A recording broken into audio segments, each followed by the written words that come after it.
Good morning, Plymouth. Welcome to Discover Plymouth. I'm Dave Kaiser from CCX Media. Honored to be back again to help MC this event. But it doesn't take much of me because the city is all here with a lot of great information for you. You see the podium set up. We'll have the deputy mayor speaking in just a moment and some chairs back here that will be for a question and answer period with some of the other council members in a few moments.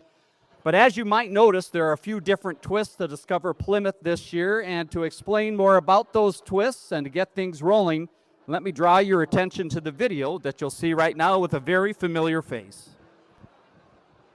Good morning, everyone, and welcome to the annual State of the City address.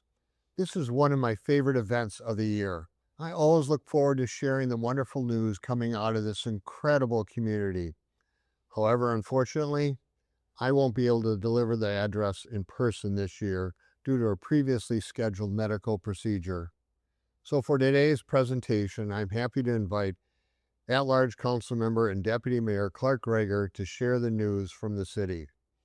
But before Councilmember Gregor takes it away, I'd like to take a moment to speak a bit about our great city of innovation.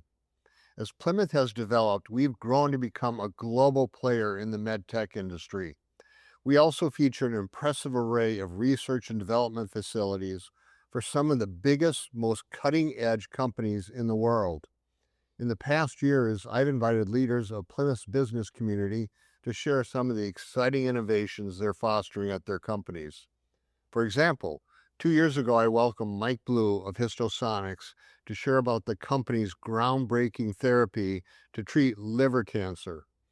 This summer, Histosonics announced a management-led $2.25 billion majority stakeholder acquisition from major investors such as K5 Global, Bezos Expeditions, and Wellington Management. And then last year, we had Tony Scales from Philips show some of the innovations happening at the company, which recently received the Governor's International Trade Award. The company is set to invest $31 million in their image-guided therapy facility in Plymouth, which is expected to create over 150 new jobs. Almost everywhere you turn in Plymouth, there are innovative businesses breaking new ground and leading their fields. We have innovation, research, and development operations in practically every business that operates in Plymouth.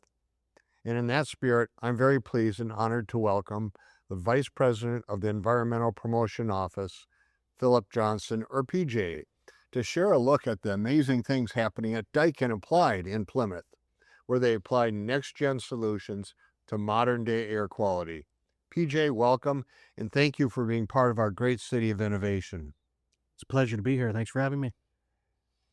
So, PJ, can you give us an overview of Daikin and what you do and the reach your company has? Yeah, absolutely. Daikin Applied Americas is headquartered right here in Plymouth, Minnesota. We were formerly McQuay International. We've been here for decades. We are part of Daikin Industries Limited, which is a global HVAC manufacturer. In fact, it's the largest heating, ventilation, air conditioning company in the world. So we are all over the place. Daikin Applied, we make applied equipment, big commercial equipment that are used in commercial buildings and industrial settings. And we've seen tremendous growth, and we are headquartered right there at 55 and 494. All right, well, that's amazing. You know, we at the city are very excited to hear of the investments you're making in Plymouth. So can you share a little bit more about that? Yeah, I would say ever since Daikin acquired us at McQuay back in 2006, they committed to the North American market. They committed to Plymouth, and they immediately invested $55 million within the R&D center. And then since then, it's been constant investment, not just in Plymouth, but throughout Minnesota and the United States. And we have relatively new manufacturing plants in Faribault, as well as some that have been there for decades. So both Faribault and Owatonna, actually. Very recently, they've announced and gone public that we're investing $160 million in capital right here in Plymouth in the Research and Development Center. And we're very excited about that. Well, we certainly appreciate you continuing to invest in Plymouth. And thanks for giving us a glimpse into the future of Daikin. We're very proud that you've chosen Plymouth as your home for your business. So can you talk a little bit more about what it means to operate out of the Plymouth community? So what are some of the things you enjoy and what has led to your continued investment here? Well, I think Daikin in general has a philosophy that we want to be a very reliable supplier to our customers and to other stakeholders, to society in general, a high quality member of society. And we develop equipment and solutions that work in those areas that are very efficient, that help reduce users' costs and help the planet and help provide healthy spaces for people to work in and live in. And in turn, we see almost the same philosophy here in Plymouth and in Minnesota. So culturally, it fits. And I would say the second, but probably more important reason is the people. We are able to find very good people. And that means good hearted people, people that care for each other, but also high quality people, well educated people, hardworking people. And that is part of Daikin's philosophy of people centered management. So we're here to be part of that community, to make the community stronger and better because you make us stronger and better. And that's why we're going to be here for a long, long time. Well, I really appreciate hearing that because that's part of our community. That's part of the culture of what makes up Plymouth, our business community and our community that lives there. Just know we're here to support you however we can and continue uh, growing and doing your great things and accomplishments here in Plymouth. As you can see, there is no shortage of innovation in this great city. I think it's well understood that we have developed a solid reputation for offering the infrastructure, talent, and quality services that businesses depend on to be able to excel and usher in the future right here in our backyard. The state of the city is strong in Plymouth, and I'm pleased now to turn it over to Councilmember Gregor, who will go on in detail about what's been happening at the city level throughout the past year and give a look ahead at what we're working on in the future. Thank you for joining us today at the State of the City. Have a great morning and a wonderful time at Discover Plymouth.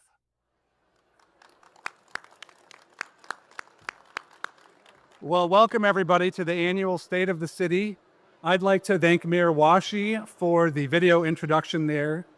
There are so many amazing things going on in Plymouth, and Daikin is a great example of the innovation taking place across our city. Before we get started, I'd like to recognize some of the elected officials who are in attendance today. We have Councilmember Julie Peterson from Ward 2, Councilmember Scott Aldrich from Ward 3, and Councilmember Joel Spoonheim, who is an at-large councilmember like I am. We also have Representative Ginny Cleavorn from 42B and Representative Ned Carroll from our District 42A.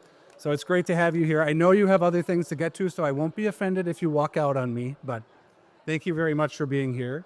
I also see Councilmember Kim Nelson from Ward 1. And somewhere back there is Judy Johnson, who represents our area on the Met Council and is a former mayor of Plymouth. So it's great to have her here too. Thank you, Judy.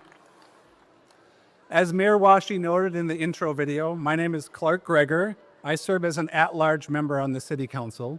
And this year, I've been chosen to serve as our deputy mayor. And so I'm honored to be here today to share some exciting things happening in the city of Plymouth.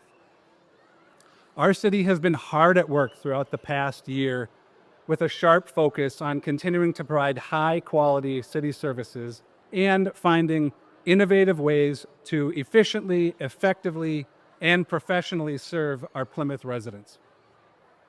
That ethos is readily seen in our Public Works Department. You know, it's 60, maybe 70 degrees here today, but if you remember, just last weekend we were all buried under 10 inches of snow. And it was our public works crews who were on the job all day, all night long, working hard to clear the roads to make sure that by Monday morning, we could all get to work and school. My kids who are in the back weren't so happy about that, but I think the rest of us were glad that we could get around town.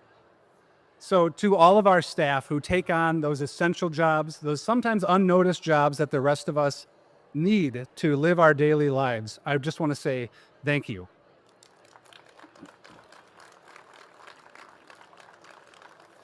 Our Public Works Department provides core services like that, while also looking ahead to new challenges and new approaches to maintaining our essential infrastructure that we rely on in Plymouth.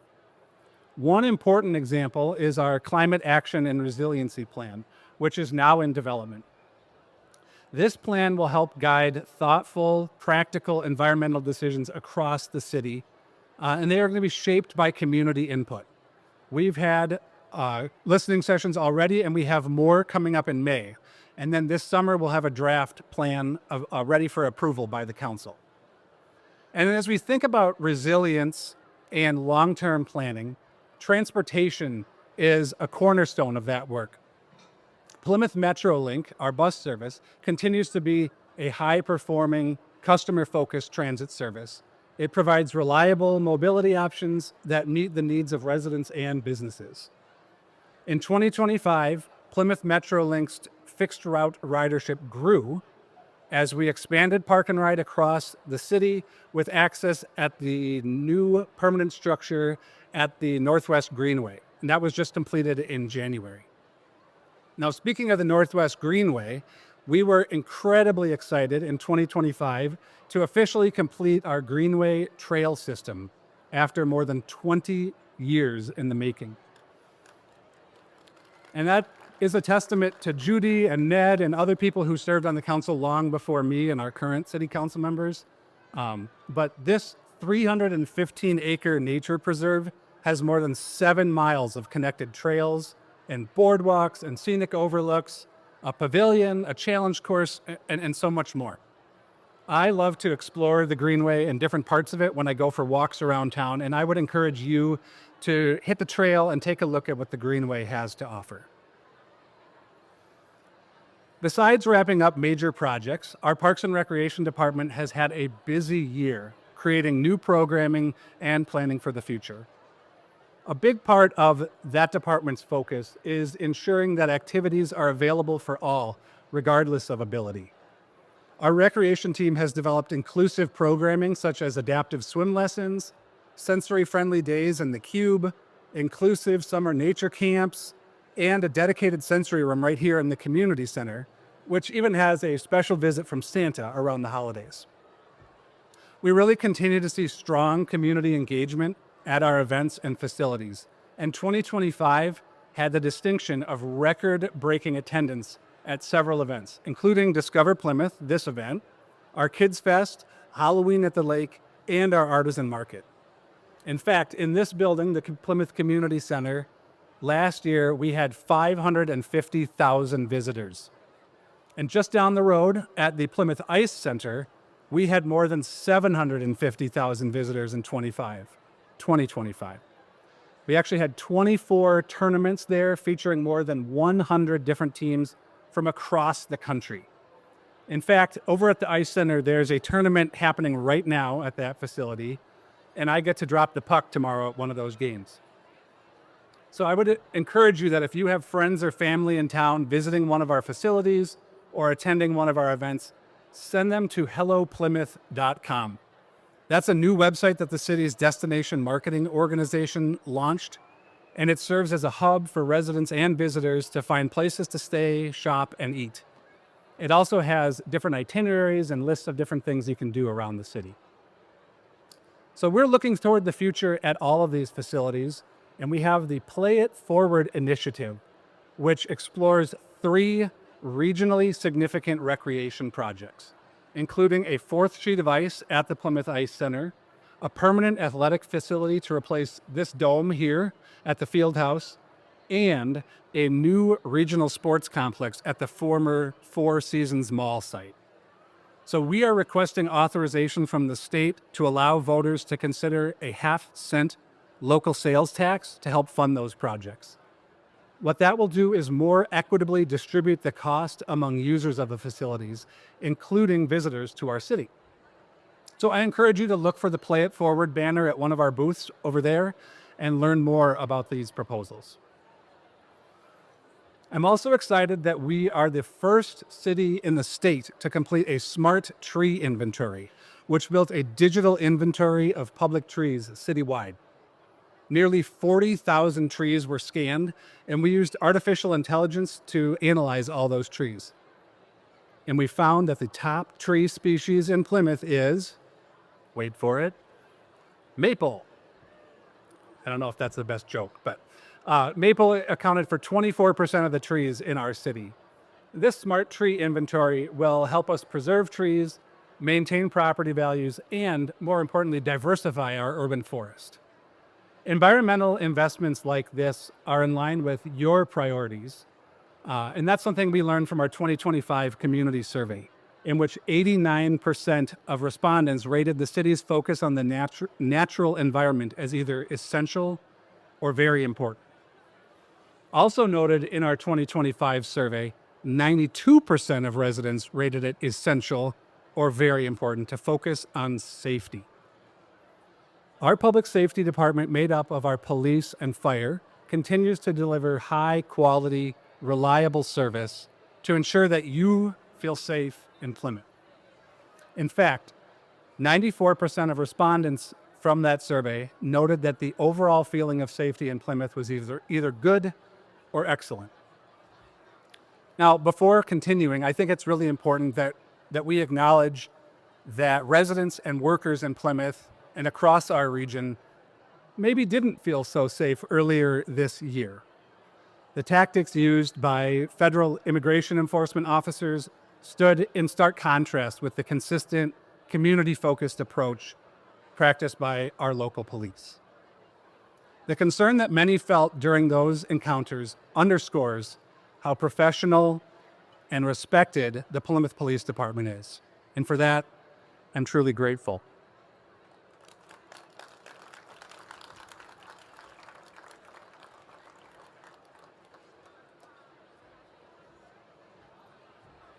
Applause lines are a good time to take a sip. So, in our Plymouth Police Department, 2025 brought a strengthened focus on hiring the best police officers to serve our community. The department's recruitment team and our cadet program have become cornerstones of our talent pipeline. The department is also adopting an enhanced victim-centered approach and is prioritizing resources to help those in need through our behavioral health unit. We added a full-time behavioral health interventionist this year, and we plan to add an additional full-time officer focused on behavioral health this year. In all these ways and more, the Plymouth Police work tirelessly to support the safety of our community. And while there are countless accomplishments that too often go unnoticed, I'd like to take one moment here to shine a light on some excellent work from one of our officers in particular. Officer Trevor Weinman, can you drum me up on stage?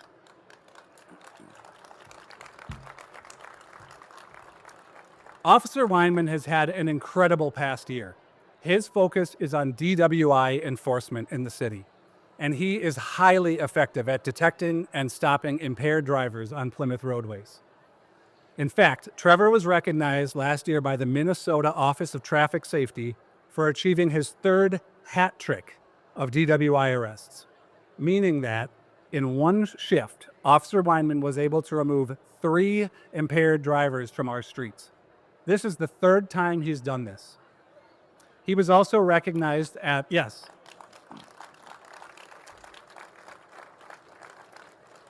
He was even recognized at a Minnesota Twins game at Target Field last year, as you can see on the screen there, for the incredible accomplishment of reaching 83 DWI arrests in 2024. Trevor, congratulations for this well-deserved honor. Thank you. Yeah. Thank you very much for making Plymouth roads safer. Of course, our police department is just one half of our incredible public safety team. Our fire department continues to provide outstanding service to our community as well.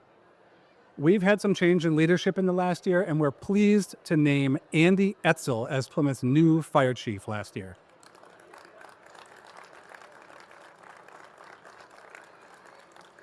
A 20-year veteran of the fire department, Andy has dedicated the majority of his professional career to our community. He grew up in Plymouth and is a Wayzata High School graduate, like me. We're excited for him to continue the outstanding work of the fire department. Now, in 2025 alone, our fire department responded to more than 5,500 service calls out of 2 fire stations.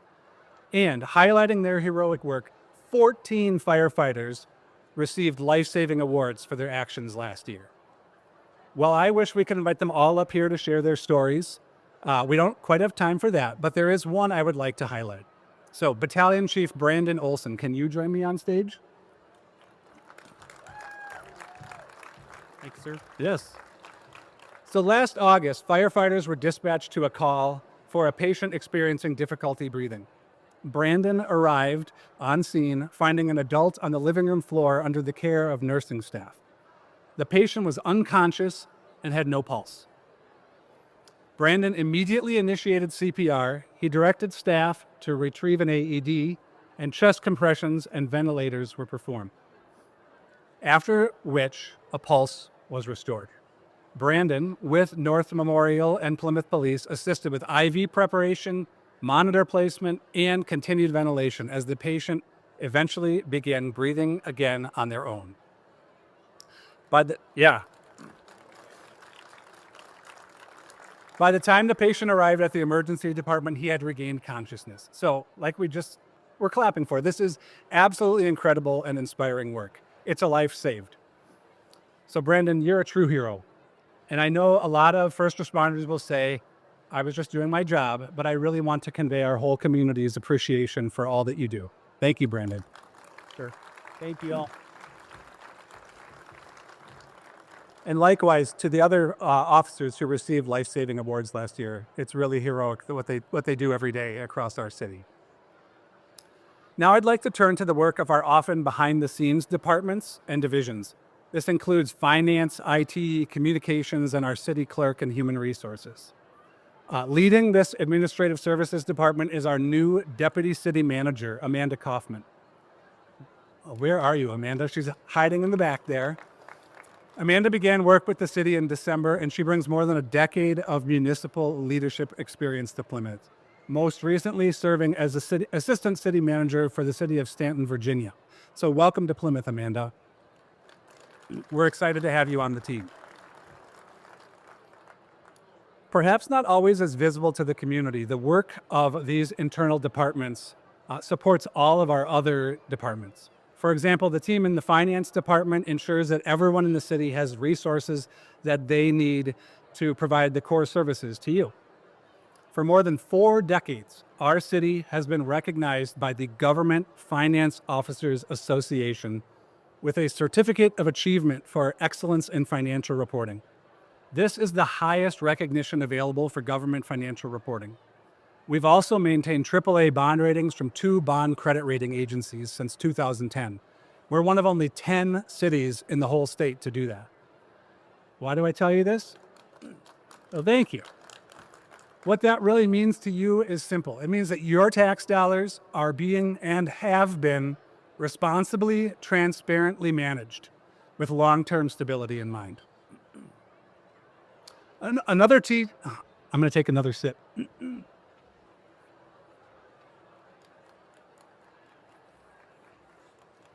Thank you. Another key team is our dedicated city clerk division. They are already working hard preparing for this year's upcoming election. They train hundreds of election judges and are rolling out new assisted voting devices to make the process more accessible to everyone. Their work is highly skilled and must be precise. And I'd like to recognize 2 members of the team for their dedication to the professionalism of their field. Office Support Specialist Natalie Dorsey and our City Clerk, Jody Gallup.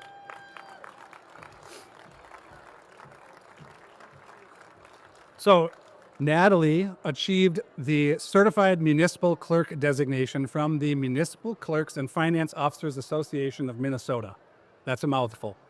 And Jody earned the Certified Municipal Clerk designation from the International Institute of Municipal Clerks.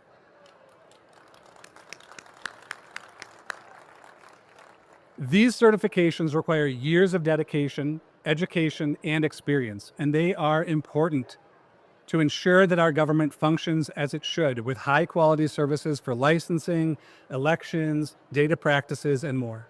So congratulations, Natalie and Jody, on these achievements, and thank you both for all that you do.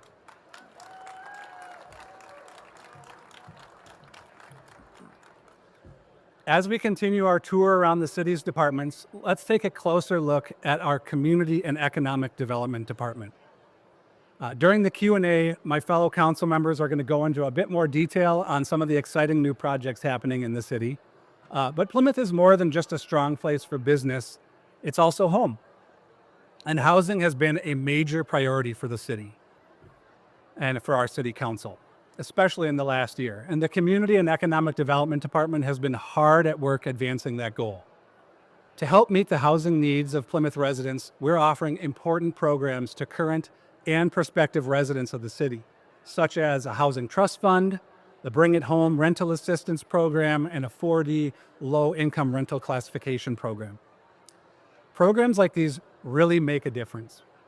Actually, at a recent city council meeting earlier this month, we heard the success story of Armitha Pilstrom, who benefited from the city's first-time homebuyer program when she moved to the city decades ago.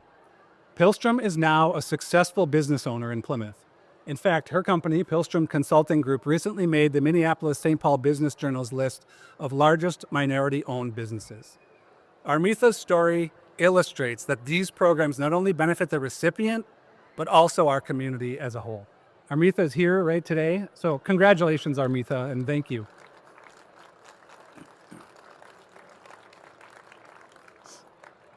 Perhaps one of the largest undertakings of the Community and Economic Development Department is our 2050 Comprehensive Plan. Every 10 years, we create a new plan to guide community development and public improvements in the city. This plan essentially lays the groundwork for the future and is used as a guiding document as critical community planning decisions are made. The plan will be developed through an 18-month process that's led by our city staff, our planning commission, the city council, and a consulting team. But more importantly, it will be shaped by community input. So I want you to stay tuned for opportunities to share what you feel is really important in your ideas for strengthening neighborhoods, our parks, and our economic vitality.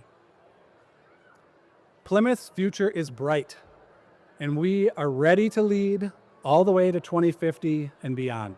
And every day, in our neighborhoods, our council chambers, and gathered together like this, we see what makes us strong. Plymouth is where we live, where we work, and where we proudly call home.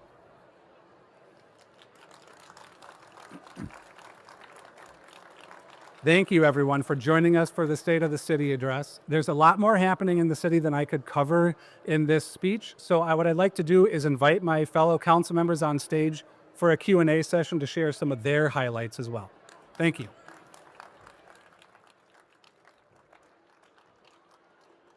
And thank you, Councilmember Gregor. Great job with all of the notes today. Didn't he do a fine job there? That's tough to read that teleprompter for that long. Thanks again for joining us. It certainly is exciting to hear all about what's happening here in the city of Plymouth. And now, as Councilmember Gregor mentioned, we have a chance to dig in a little deeper on a few of the topics that you're probably wondering about around town. And we have our distinguished guests here to tell us more. Scott Aldrich serves in Ward 3, southeastern part of the city, is going to join us. Julie Peterson from Ward 2, southwestern part of the city. Joel Spoonheim, who serves at large, which means he represents all of the city, is going to join us as well. And, of course, Clark is not done yet. He's going to come back for more, and he is an at-large council member as well. Councilmember Nelson, unexpectedly able to join us here today, is in the audience joining us. And Julie Pointner, council member from Ward 4, had a family emergency, so not able to join us today. We've covered a lot during the address, and you saw some great photos and pictures on the screen, but we thought we'd take another walk around the city and talk about some of the other projects that have been going on, and you're also going to hear about some things that are happening coming up in the next year. Councilmember Aldrich, welcome. Let's talk a little bit more about what we've learned about community and economic development. Great department in the city of Plymouth, and Plymouth's economy, believe it or not, is the fourth largest economy in the state of Minnesota. So great job here for the city of Plymouth. Let's talk about the wide range of businesses that open here. Can you share a little bit more about what the city does to support and retain businesses right here in Plymouth? Yeah, thanks, Dave, and thanks to the residents of Plymouth. I'm honored. I just finished my first year in council, and it's been a lot of fun having this role, and I have a lot of gratitude in doing this. But yeah, economic stability and vitality is one of our strategic priorities, and supporting the business community is very central to achieving that. Our industrial and commercial base, they provide high-paying, quality jobs. They help us weather economic downturns, and they actually pay almost a third of our property taxes. So that actually keeps our property taxes a lot lower because we have such a large quantity of commercial and industrial. Plymouth currently has over 2,700 businesses, and they employ over 50,000 people. So we have an amazing economy. And so the council, we look to support businesses of all types and sizes, the one-person company all the way up to the really large ones, because they all contribute to that stability and vitality, and that's really important to us. So we're happy to welcome new businesses always, but most of the new jobs, they come from the pre-existing businesses that exist in Plymouth. So it's important that what we do, we make efforts to support them and retain them. And so some of the stuff that we do is we have the council and city staff visit some of these businesses. So last year we visited Proto Labs, which is a company that one of their market differentiators is they're able to take an idea, turn it into a product, and get it to the customer within a matter of days. So one of the examples they gave was there was an aerospace need.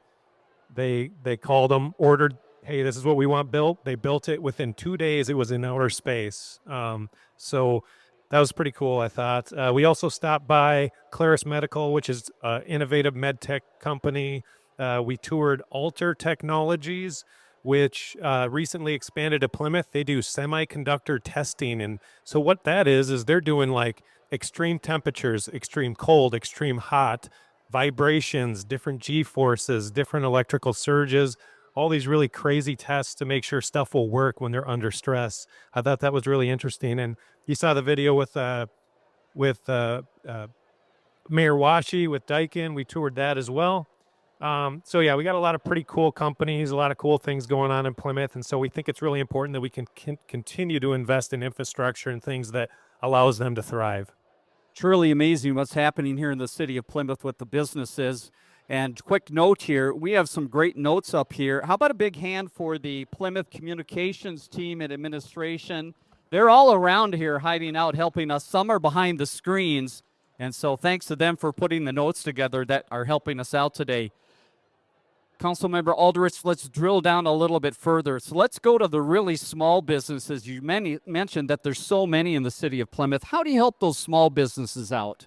Yeah, so the city, we do visits, we'll do website features, we'll go to ribbon cuttings. I mean, if I ever get an email from a company, I try to go to pretty much every one. There's maybe been a small amount that I've missed.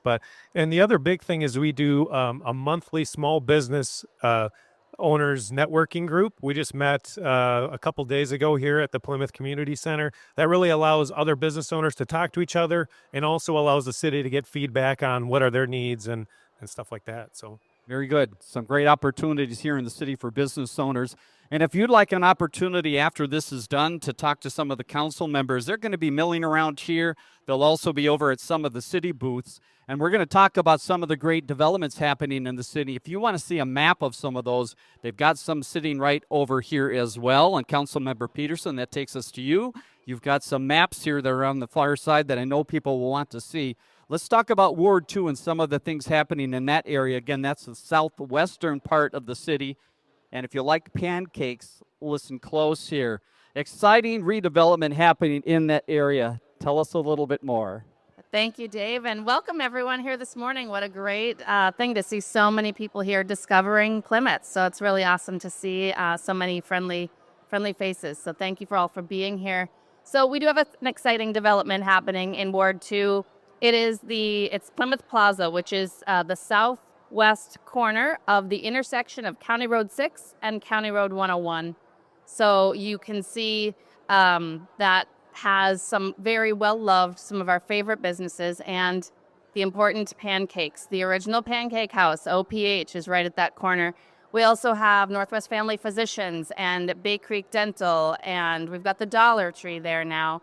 So there's a development that'll be taking place there, and it will include a 14,000 square foot commercial property right at the corner, so closest to the corner of the intersection. That will be where they will start building first. That will be where Northwest Family Physicians and Bay Creek Dental will move over into that new facility. So if you've been using those businesses, know that they are going to stay at that corner and continue to be a part of Ward 2 in Plymouth in that area. So a lot of people were really happy to retain those businesses.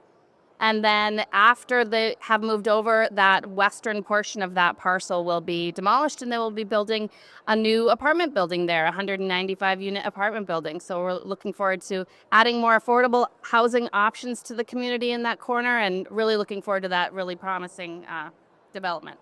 Break that down a little more for us. Tell us a little bit about the financing structure of that, because I understand that strengthens the affordability component. How does that work? Yes, great question. So in the last few years, Plymouth has adopted an inclusionary housing policy, and that includes several facets that help us work towards bringing more affordable housing options into the community.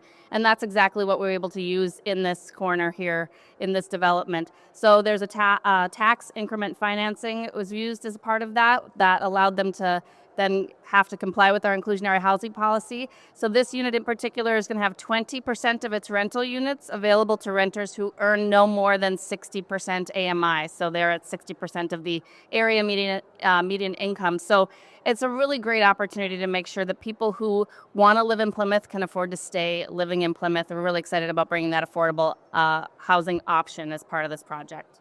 Thank you, Councilmember Peterson. And again, if you want to take a look at that map, some information over there about that area of town, the southwest area of town. Now let's hop over and talk a little bit more about Highway 55 and County Road 73. Anyone driven by that area and seen what's going on, and maybe driven through 55 a time or two and wondered when will it all open up again? Well, progress is being made. Councilmember Spoonheim, you're going to help us a little bit here. The city has been working hard at a project that reimagines that corridor of the city of Plymouth. Tell us about some of that work in that area. And the area already has a new look, and there's more on the way. So first, the new look. What's happened? Well, good morning. And yeah, we're talking a lot today about how there's this reality that cities constantly are changing. And one of the things that we're seeing at 55 and 73 is not only did the road need to be repaired. I mean, few of you remember the potholes from 2 winters ago. Thank goodness they're gone. It's been an incredible project to get repaired. And so now it's open. But we also didn't just repave it. We wanted to make it better because as the city changed, we heard people saying, how do I get back and forth across 55? There's these bike trails and parks and we can't get back and forth safely. Nobody likes biking across 55. And so some great leadership by people who preceded me on the council, I got to give them credit, was to say, look, let's think about how do we connect bicycles and pedestrians and people with strollers getting across 55. And hence we put in a new tunnel. And that's why you saw all that dirt get piled up and then smoothed out and paved over. It's to create these new connections. And so what we call affectionately Station 73 TRIP project, with TRIP, I have to read this because I never remember it, Transit and Regional Improvement Program, has created all kinds of changes that are already in place. And it is going to have those connections. That being said, it was a really, really rough year for our local businesses in that area. And I just want to call out and thank everyone who went out of the way to shop with our local businesses, because when change happens, it's not easy. Yeah, some of us were inconvenienced driving longer, further, whatever, folks. We didn't have it anywhere near as bad as the local businesses. So I want to thank them for bearing with us, getting through it, and hopefully now starting to reap the benefit of these improvements. More to come in that particular area. So now a big step has been taken, but take us to the future, council member. Tell us what's coming up. So this year there's some more construction starting almost immediately. That'll be done by the end of the year. And it includes continuing to build out. So we're going to have that new trail system, but we're also going to have, for all you e-bike users, an e-bike charging station and a bike repair station and better bus stops for our transit, which you heard earlier has record utilization that's going in and out of there. You're also going to see better roundabouts being built. That really weird intersection at Sunset and 73 where it's like signal your turn, you never know who's going, that's getting fixed. On the other side over by the Holiday and that area, that's getting fixed. So some of these places where we've seen people like get stuck in traffic, all of that's going to be improved with the new roundabouts. And I just got to say, for me, the other piece is another 1.5 miles of regional bike trails and pedestrian trails are being added. Like, I don't know about you all, but we're about into that beautiful time of year where I'm going to be out on my bike a lot. We're going to have more trails. And that's something we've heard from our residents. Like, we like getting around. We like living, here because we can connect to the nature that's here. And this is another investment in making that happen. So stick through the construction season, but enjoy the play season that comes after that. And support those businesses as well. Continue to get out and help those Here. businesses that are in that area. More maps about that project over on the far side. All right, Councilmember Gregor, he's got his breath after the great presentation up here. Let's talk about one other exciting area in this city. Has anyone been up by Bass Lake Road and 494? Something happening there? That would be the Boulevard, right, in the city of Plymouth. Tell us a little bit more about the Boulevard project. What has gone on already? Yeah, thanks, Dave. The Boulevard project is the former Prudential campus where they had a corporate building, 75, 76 acres up there. And it is an opportunity for us to create a new gateway to our city. It's going to have retail, it's going to have waterfront dining, it's going to have a grocery store, med tech offices, residential buildings, and a 13-acre public park. So it's just an amazing opportunity for us to create something new and really exciting for our city. And the council spent a lot of time working on this and shaping the project to make sure that we brought a lot of city input and resident input into it. And it just didn't become a bunch of warehouses or something like that, which really could have been a possibility. So several projects are underway. A couple of them have already opened. Some of the orthopedics opened last October, and that is urgent care. It's you sprained your ankle, you broke your leg, they're there. They can do everything to help with all those kinds of needs. And then just a week or so ago, Coburn's Market and Table opened, the new grocery store in town. This is really exciting. It's not just a normal grocery store. It is kind of blending grocery shopping with restaurant style dining. So it's going to have a number of different restaurants. There's Abuela's Mexican Kitchen. There's the Buttered Tin. There's Basta Pasta. There's Brothers Burgers. There's an ice cream shop. There's so much in there. And, I think all of us up here have heard we need more restaurants in Plymouth. So here there are. There's 4 more, and there's more on the way coming in at the Boulevard. So that's really exciting. I did have the chance to stop by there, and it is great. When I walked in, I thought, this doesn't look like a grocery store. It kind of looks like you're going into a food court. I've heard others say it looks like you're going into the airport, into the concourse area, and all these options. And then you walk around the corner, and, there is a ton of food here as well. So stop by if you haven't already. All right, exciting area. A lot done there so far in the Boulevard. What else is set to come? Take us a look into this year. Yeah. So we've got those 2 things open. There's a lot more under construction. If you drive up there, you'll see one apartment building is taking shape. That's called Belterra at the Boulevard. And it's the first of 4 planned apartment buildings that are going to be on that site. So that's a lot more housing for the city. That first building should be opening early next year in 2027. Also, construction just began late in December last year on a new Chase Bank location, and that's expected to open sometime sooner this year.